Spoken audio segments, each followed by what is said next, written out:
I want to start. I want to get going. I want to start with a really good note. So I want to bring up someone on stage.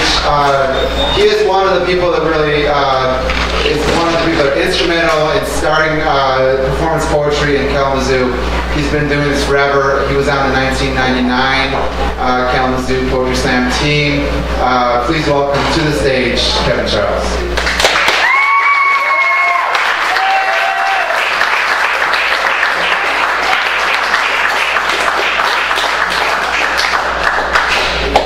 How many voices does it take to get to the Tootsie Roll soul of a single human being?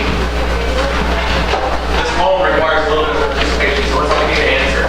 How many voices does it take to get to the Tootsie Roll soul of a single human being? 25. Well, I'll tell you what I'm talking about. I was in a room once, a lot like this one, and there were all these voices. 18 wheels of conversation rolling in and going nowhere. I was feeling like a trucker that had driven all night in the wrong direction. There were baritone bellows and high-pitched banana peels making mockery of meaning and sense with an illusion of manic self-absorption whipped into a frantic simultaneous finality spoken with the seriousness of cancer. World War. Headaches bloomed in my skull like cluster bombs with every syllable. I tuned it out with a mental mute button. A trick I learned as a child and a family of 9. I looked around, the movie running on in silhouetted silence, every mouth open, every lip waving up and down like Shirley Temple batting her eyelashes, and I wondered. The math of 2 people with 1 ear for every 3 words just didn't add up. How did we get like this? How did we get to be so chatty? How did I end up in the middle of a conversation with a complete stranger cross-breeding the virtues of KY's applied mindless rectal exam with his bloody stories of Vietnam? When did we decide that it was okay to pay a guy in penny loafers and a nice sweater to talk about our mothers? We've been going to whores and calling it therapy. When I was a kid, I never spoke. You couldn't get me to tell you about my day. Unhealthy, my parents called it. Off I went to the couch. Then Axl Rose took a therapist on tour, and then everybody was doing it. Suddenly I was in a bar with Dave telling me how he once saw the devil in a UFO, and I told everybody how much my Prozac I was on, in milligrams, and then I felt guilty about it and had to go get more therapy.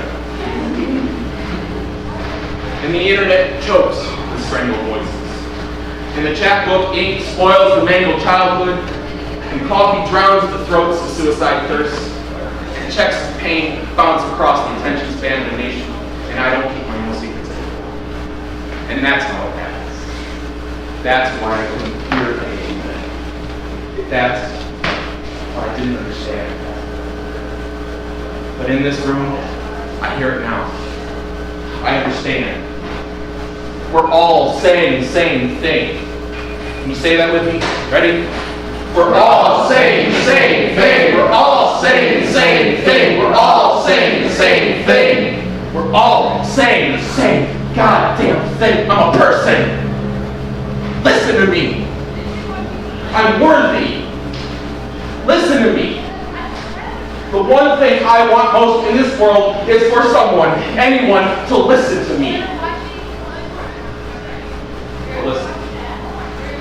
We can't all talk at once.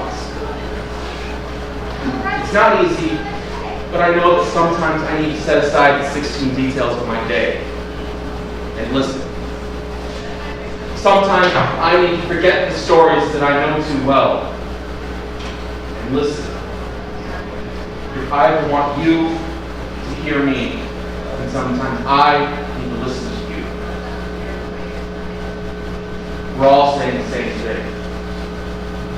So maybe, sometimes, we should just all shut the fuck up and listen. Garrett, you got something to say? Yeah, got something to say. Oh, let's get it.